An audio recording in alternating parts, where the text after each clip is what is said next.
Assalamualaikum, salam sejahtera dan selamat kembali semula ke channel Abang. Terima kasih sangat-sangat sudi nak dengarkan cerita yang Abang nak sampaikan. Hari ini bersempena dengan Hari Rabu ceritanya satu tapi menarik. Abang rasa macam tak pernah lagi cerita yang ke arah-arah ni. Jadi sebelum kita mulakan cerita, marilah kita sama-sama berdoa kepada Allah Ta'ala.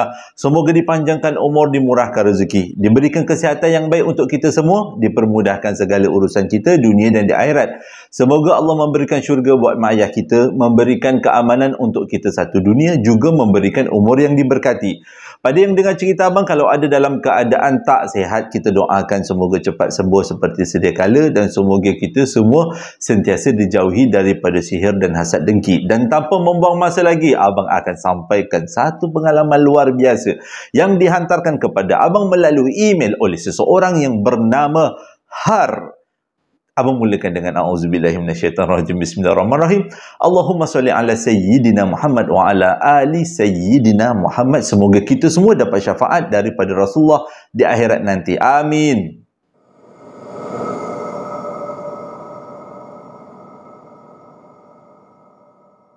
Cerita kali ini berlaku pada tahun 2007. Yang ceritakan ke Abang ni namanya Har.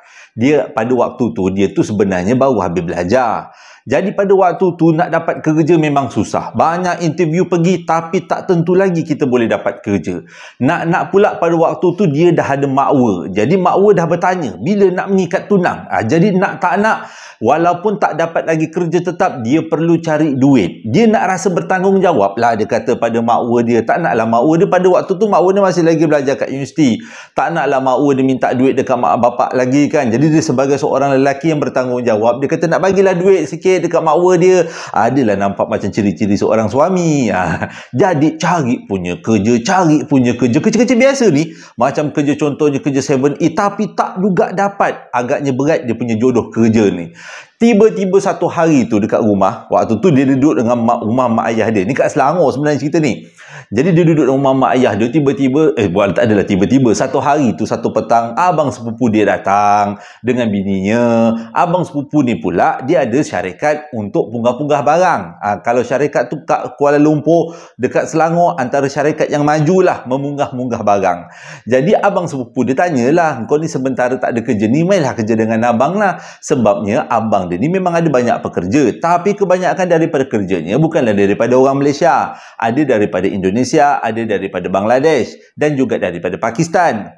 Dan jadi si abang sepupu ni nak carilah orang tempatan, tapi nak cari orang tempatan kerja memang susah. Ni pula adik sepupu yang waktu tu masih lagi tengah mencari-cari kerja. Jadi apa kata, cubalah dulu.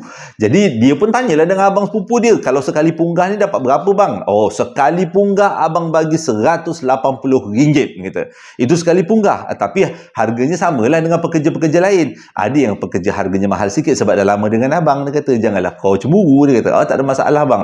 Jadi satu bulan ni berapa kali kita punggah barang ni bang? Satu bulan ni boleh kata 10 ke 15 kali kita punggah barang. Wah, waktu tu dia dah nampak lah adalah chance sikit buat duit. Sekali punggah 180.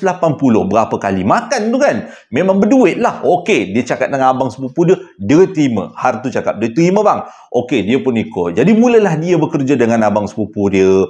Kerjalah daripada satu. Tugas ini sebenarnya syarikat ni adalah syarikat punggah barang company ataupun pembersihan lah dengan cerita lain. Ada kadang-kadang nak kena bersihkan rumah, ada kadang-kadang nak bersihkan rumah kedai, ada pula bersihkan kilang. Jadi bergantung pada keadaan. Jadi makin besar tempat tu, makin mahal lah bayaran dia dan makin besarlah upah dia. Tapi kalau setakat rumah teres 2 tingkat, rumah teres, selalunya dia punya upah lebih kurang 180 lah sekali punggah. Ni ikut berapa punggahan, berapa banyak job yang dia dapat. Nak jadi cerita, ini tahun 2007. Satu hari tu abang sepupu dia ni dapat satu kerja, satu job lah. Jadi orang ni pula orang Melayu. Dia minta dipunggah lah rumah dia, rumah mak ayah dia. Tapi mak ayah dia dah meninggal. Dipunggah rumah mak ayah dia dekat kawasan Selangor. Tapi abang tak nak beritahu kat mana. Walaupun dia beritahu kat abang, abang rasa ini ada sedikit aib lah. Jadi tak payahlah beritahu. Jadi dia nak punggah satu rumah 2 tingkat, rumah teres. Mak bapak dia dah lama meninggal. Jadi dia bagi upah lebih sikit. Sebab dia kata rumah ni dah lama tinggal. Dan biasalah kalau rumah dah lama tinggal ni adalah benda-benda lain yang duk menghinggap dekat rumah tu. orang yang bagi upah ni memang dah beritahu awal-awal pada abang sepupu si Har ni tadi. Dia dah beritahu macam mana rumah tu memang ada seram-seram sikit. Tapi abang sepupu dia terima job tu sebab bayaran yang diberikan adalah cukup lumayan. Jadi dengan kata lain, setiap anak buah dia akan dapat upah yang lebih lah kan selain daripada gaji. Wah, seronok lah kan. Okey, jadi pada hari yang ditetapkan, mereka ni pun bergeraklah. Ada yang bawa lori, ada yang bawa motor. Bergeraklah daripada company syarikat diorang ni ke lokasi. Di pertengahan jalan, tiba-tiba tayar lori mereka pancit. Jadi pergi dulu dekat bengkel, betulkan dulu dekat bengkel, teruskan lagi perjalanan. Jadi jalan perjalanan tu memang agak jauh lah. Nak pula pada waktu tu kena merentas bandar Kuala Lumpur. Memang agak jam sikit, walaupun Kuala Lumpur kan bandar besar. Jadi sampainya dekat lokasi kejadian, rumah tempat dia nak punggah ni rumah tepi, rumah teres 2 tingkat tapi rumah tepi. Dan taman perumahan tu memang taman perumahan lama, bukan yang baru. Kalau tengok pun dah tahu, tahun 80-an punya taman perumahan.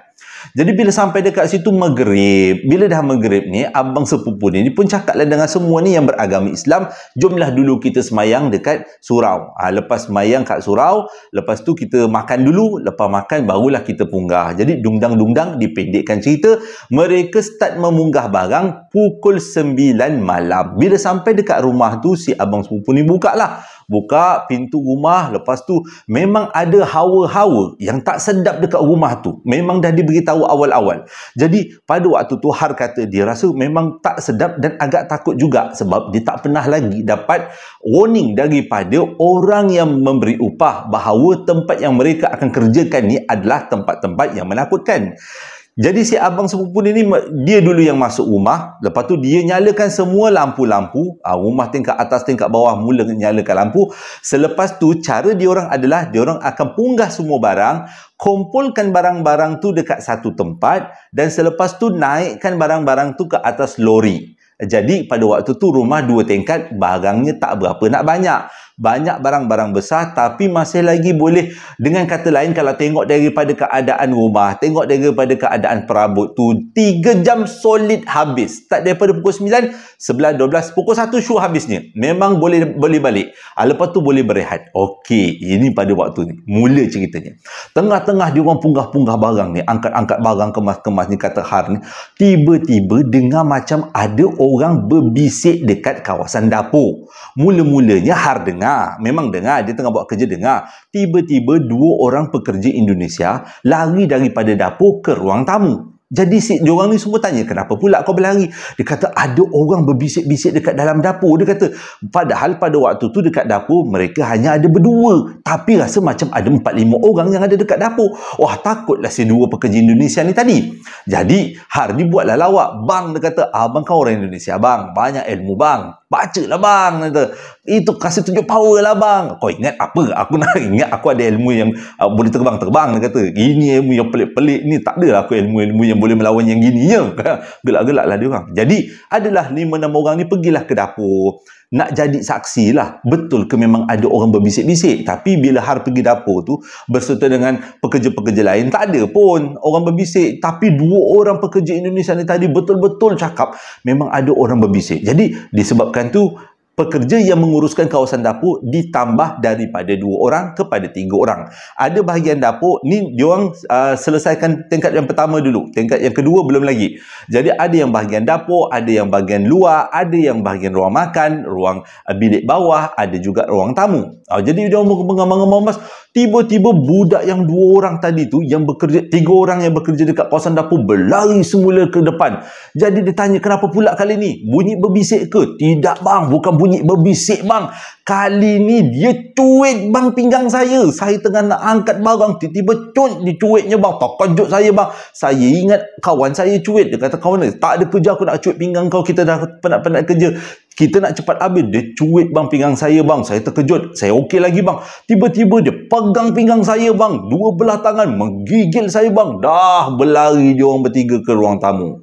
Waktu tu abang dia dah rasa macam tak sedap lah. Memang dah agak keras jugalah gangguan rumah ni. Padahal memang dah diberitahu sejak daripada awal. Tapi relax lah, dia kata. Okey, tak apa. Kita tambah lagi pekerja. 5 orang uruskan kawasan dapur. Yang lain-lain tolong dia dekat ruang tamu dan juga ruang makan. Termasuk Har dekat ruang tamu lah pada waktu tu. Abang sepupu tak kasih dia jarak jauh-jauh sangat daripada dia. Sebab, yelah, ini kerja-kerja yang macam ni, takut ada gangguan-gangguan pelik-pelik. Teruskanlah bekerja. Terus tengah bekerja, tiba-tiba dia orang dengar bunyi pintu dekat tingkat atas berbunyi berdentum. Jadi mula-mula orang dah semua terdiam. Lahar pun dah rasa, alamak, dia kata, boleh tak kita berhenti buat kerja sebab ni malam. Ini dalam hati lah, kata Har, dalam hati. Boleh tak berhenti kerja buat kerja sekarang ni? Dah takut dah, dia kata. Walaupun ramai, tapi nampak macam tak berapa nak berguna ramai tu. Yang nampak berguna macam abang sepupu dia seorang je, sebab abang sepupu dia ni memang orang tahajud lah, yang baik lah, orang apa tabligh, orang tahajud. Nak cakap orang tabligh tu cakap orang tahajud, salah. Orang tabligh lah, alim lah kan. Nampak abang dia je yang boleh berguna sikit, yang lain macam tak berapa nak berguna ni. Dengar pintu berdentam-dentum dekat atas bilik atas tu, menyebabkan si abang ni kata, relax, benda ni memang dia dah beritahu daripada awal.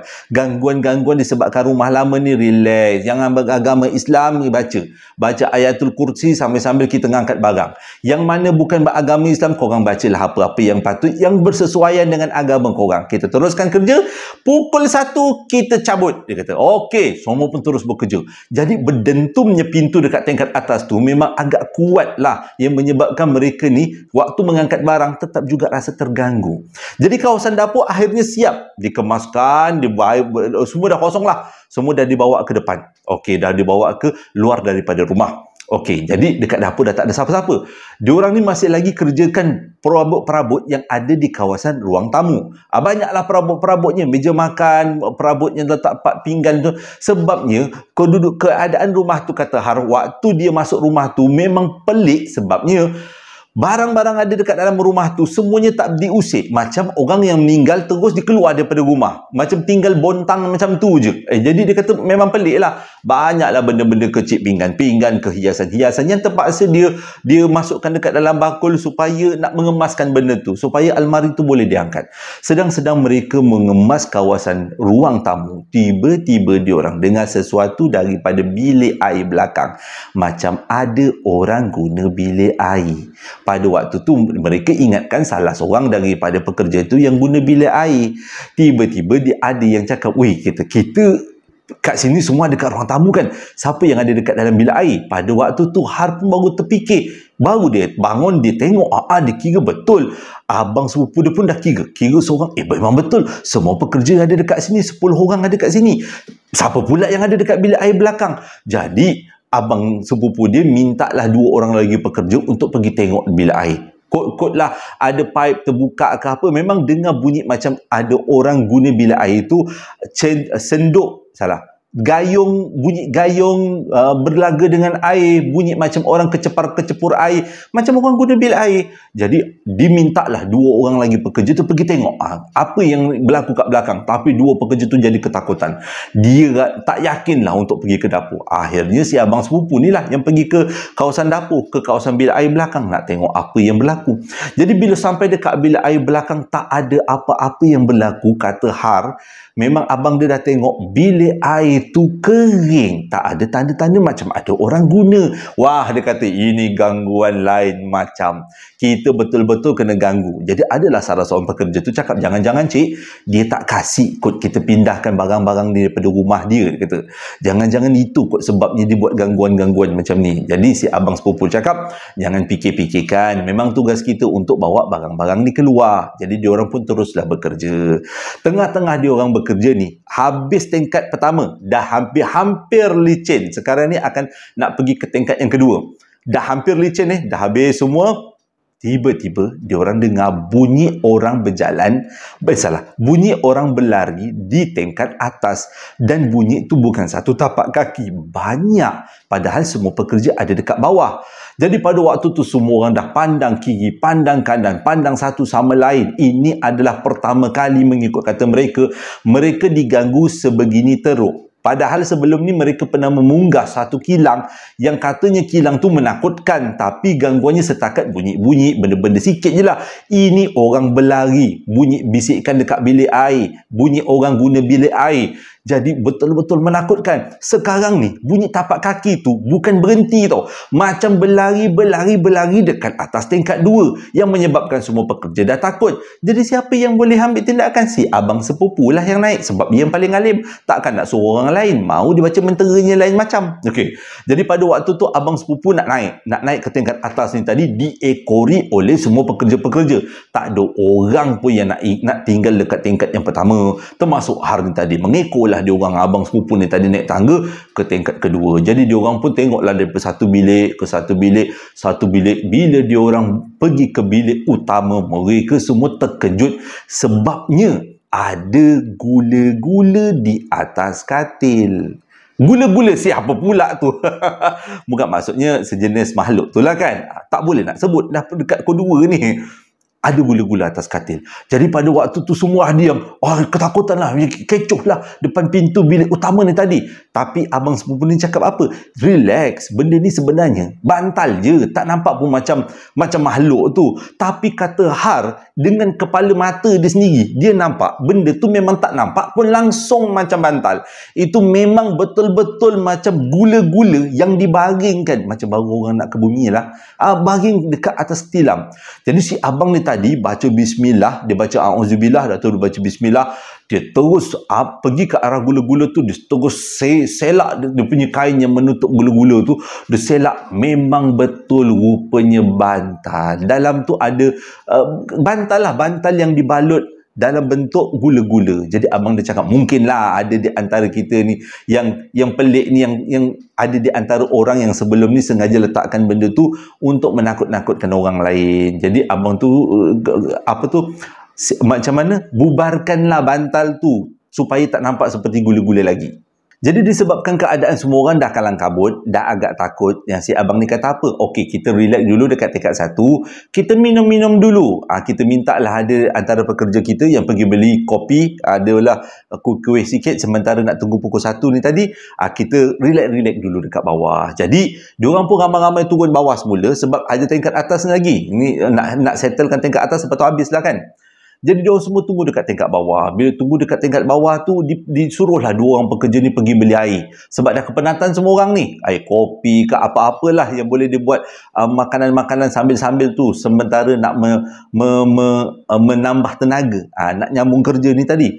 Tengah-tengah diorang relax ni. Tiba-tiba kata Har, semua orang dengar dekat tingkat yang kedua bunyi macam orang perempuan menangis. Macam orang tua perempuan menangis. Dia macam bukan orang muda, macam nenek-nenek menangis lah, macam tu. Jadi pada waktu tu semua orang jadi ketakutan kata Har. Dah memang tak nampak lah jalan nak bekerja malam tu, nak diselesaikan malam tu. Jadi tak lama tu diorang semua diam dekat ruang tamu. Dia diam, abang sepupu dia pun diam, tapi nampak macam mulutnya bukan berkumat kamit lah, macam baca sesuatu. Dekat tingkat atas tetap juga bunyi orang menangis tadi, nenek tua menangis tadi. Jadi diorang pun tunggulah yang si kawan ni tadi. Kawan dia pun datang, kawan dia cakap dengan muka pucat lesi.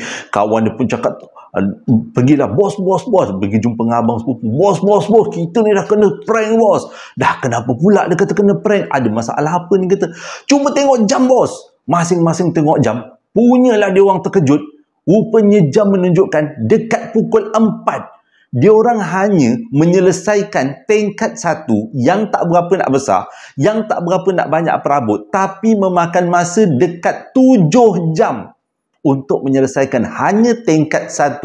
Satu benda yang sangat tak logik, dia kata. Jadi pada waktu tu, diorang pun rasa macam ada yang memang tak boleh settle malam ni. Pada waktu tu, tetap juga bunyi orang menangis tu tetap juga. Dia bunyi bukan kuat kata Har. Bunyi dengar macam jauh je, tapi bunyi memang atas, daripada tingkat atas. Jadi abang sepupu dia cakap, kita tak boleh settlekan malam ni, kita balik dulu. Esok pagi pukul 11 pagi kita kumpul sini, kita datang sini, kita settlekan apa yang patut. Jadi pada malam tu diorang pun bubar. Dah tahu dah rumah ni mesti ada cerita di sebaliknya, ataupun pernah berlaku peristiwa yang bukan-bukan. dipendekkan cerita. Malam tu kata Har ramai yang kena ganggu malam tu, termasuk Har sendiri. Rasanya macam ada kelibat nenek tua. Dia nak tidur je, nak lelap mata je, rasa macam ada nenek tua kelibat-kelibat yang melintas-lintas. Buat tak tahulah, badan dah penat kan. Dia kata dah lepas semayang isyak dia boom tidur. Pukul 11 dipendekkan cerita, semua orang berkumpul dekat rumah tu. Masing-masing cerita, malam tu diorang semua tak boleh tidur. Termasuk abang sepupu. Abang sepupu dia kata semuanya dapat alamat yang sama. Ada nenek yang datang sewaktu mereka nak tidur. Jadi fikirkan, abang sepupu dia kata, nak tak nak kita settlekan hari ni dan kita tak akan kembali ke sini lagi. Kita jual barang-barang ni semua dekat tokek Cina yang selalu kita deal, yang selalu kita buat urusan. Okey. Jadi diorang pun sampai dekat rumah tu pukul 11 pagi. Bila diorang buka rumah, perkara yang mengejutkan ialah kebanyakan daripada perabot memang dia dah letakkan dekat satu sudut. Tapi yang tak bestnya adalah ada beberapa perabot yang dah kembali ke tempat asal.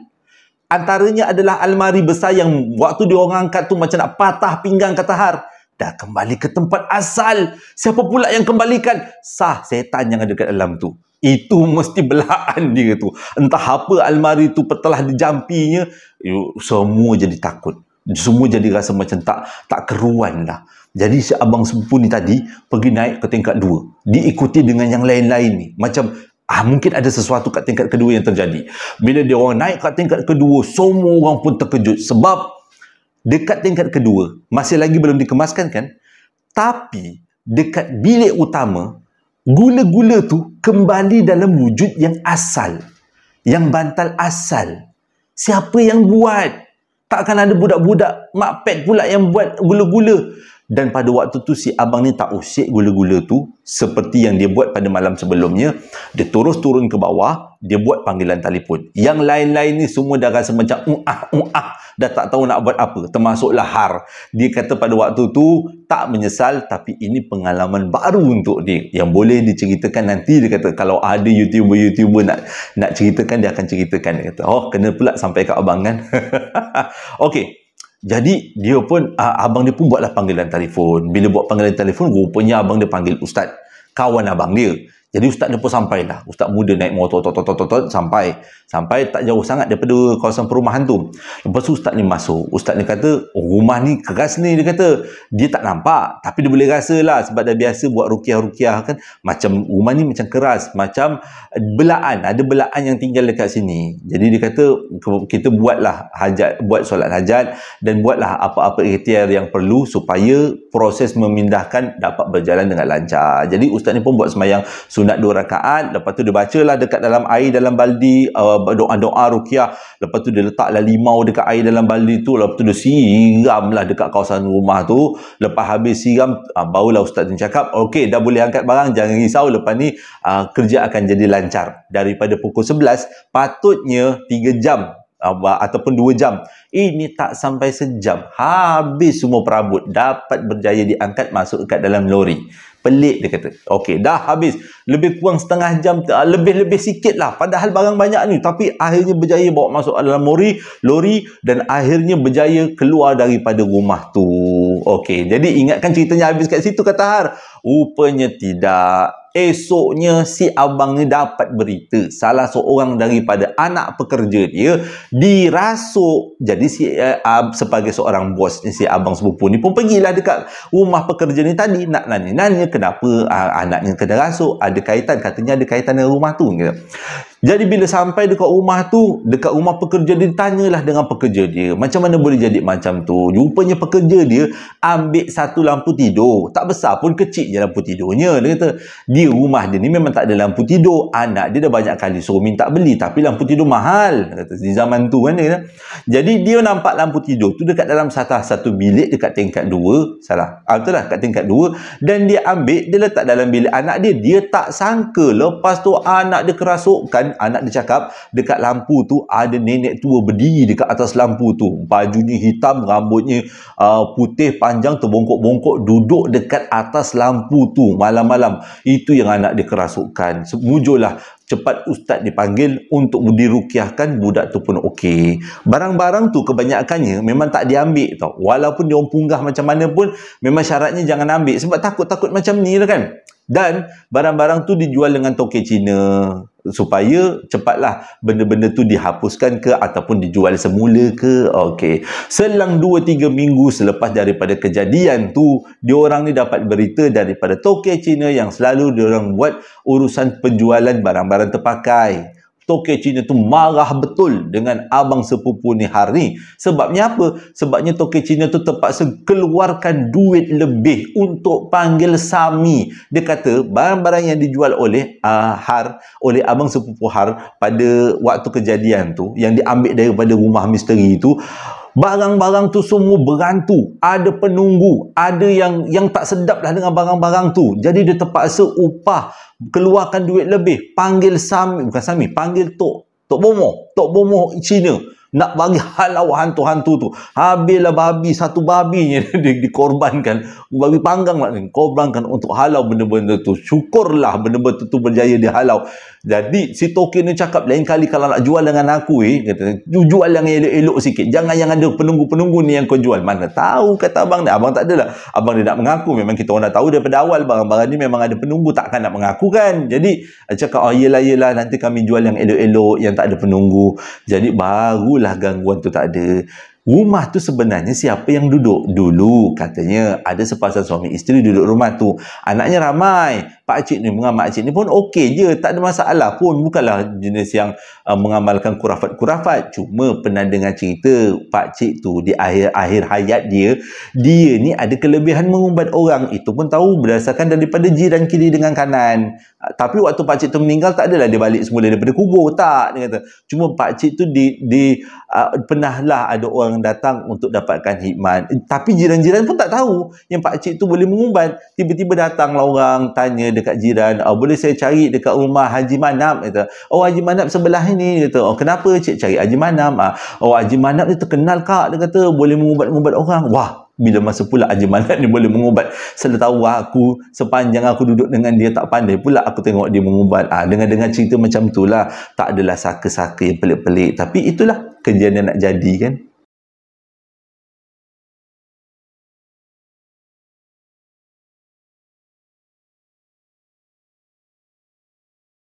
Terima kasih sangat-sangat sudah dengarkan cerita yang abang sampaikan. Moga ceritanya menjadi iktibar, pengajaran dan hiburan untuk kita semua. Sebelum abang tamatkan cerita, ada beberapa ucapan yang abang nak sampaikan. Moga-moga jadi kenangan.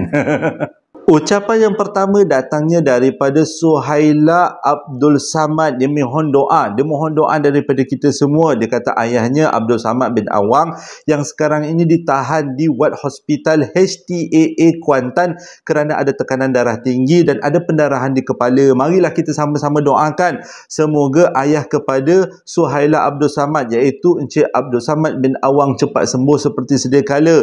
Amin ya rabbal alamin. InsyaAllah berkat kita doa ramai-ramai. Ucapan yang seterusnya datangnya daripada Asnin Safarin. Dia mohon doa daripada kita semua. Dia kata isterinya sekarang dalam keadaan yang tak berapa nak sihat. Jadi mohon doa supaya isterinya cepat sembuh seperti sedia kala. Dan dapatlah dia rezeki yang melimpah ruah supaya dia dapat menampung kos rawatan bulanan isterinya. Marilah kita sama-sama doakan dipermudahkan urusan keluarga ini dan isterinya cepat sembuh seperti sedia kala. Amin. Ucapan yang seterusnya datangnya daripada Firdaus Kushairi. Dia mohon doa daripada kita semua. Dia kata sekarang ni dia mohon doa semoga dia dapat kerja yang stabil dan halal untuk sara anak dengan bini dia, untuk masa depan keluarganya. Jadi marilah kita sama-sama doa ramai-ramai kita. Semoga Firdaus Kushairi cepat dapat kerja yang halal, yang gajinya, bayarannya bagus dan stabil dan dapat menyara anak bini dia. Amin ya rabbal alamin. Berkat doa kita. Ucapan yang seterusnya datangnya daripada Nurul 89. Dia nak sampaikan ucapan hari lahir buat suaminya, iaitu Azrul Naimi bin Abdul Jalil. Ya, bersamaan dengan AKA kawan gaduh saya, dia kata. Semoga diberikan umur yang berkat, kesihatan yang baik dan diluaskan rezeki. Semoga mendapat keredaan Allah dunia dan di akhirat, dan pada masa yang sama dia nak ucapkan selamat Hari Raya Aidiladha juga. Di kesempatan ini abang nak mengucapkan selamat menyambut ulang tahun perkahwinan buat pasangan suami isteri Jumaini dan pasangannya Laili, yang mana tarikh perkahwinan mereka adalah pada 10 hari bulan 6, 5 tahun yang lepas, dengan ucapan semoga sakinah mawaddah warahmah. Semoga ikatan perkahwinan ini kekal ke jannah. Amin ya rabbal alamin. Dan untuk pengetahuan semua, dia kata suami dia adalah crush dia sewaktu daripada darjah 6 lagi dia dah berkenan dekat suami dia. Akhirnya dapat juga kahwin. Jadi dia mohon doa semoga sakinah mawadah warahmah. Amin. Ucapan yang seterusnya datangnya daripada Mami Lion. Dia nak sampaikan ucapan hari lahir buat anaknya, iaitu Siti Nur Aisyah Humairah, dengan doa semoga menjadi anak yang solehah, hafizah, berjaya dunia dan di akhirat, dan sentiasa dalam lindungan dan rahmat Allah. Selamat hari lahir buat Siti Nur Aisyah Humairah. Semoga panjang umurnya, banyak rezekinya, dan sentiasa dalam rahmat Allah, juga cerah masa depannya. Amin. Ucapan yang seterusnya datangnya daripada seorang bonda, iaitu Siti Mariam. Dia nak sampaikan ucapan hari lahir buat anaknya, iaitu Nur Fatihah Maisarah, yang mana tarikh lahirnya jatuh pada 2 hari bulan 6, genap umur 26 tahun, dengan ucapan semoga selamat menjalani proses mengandung sulung dan selamat dunia dan di akhirat. Amin ya rabbal alamin.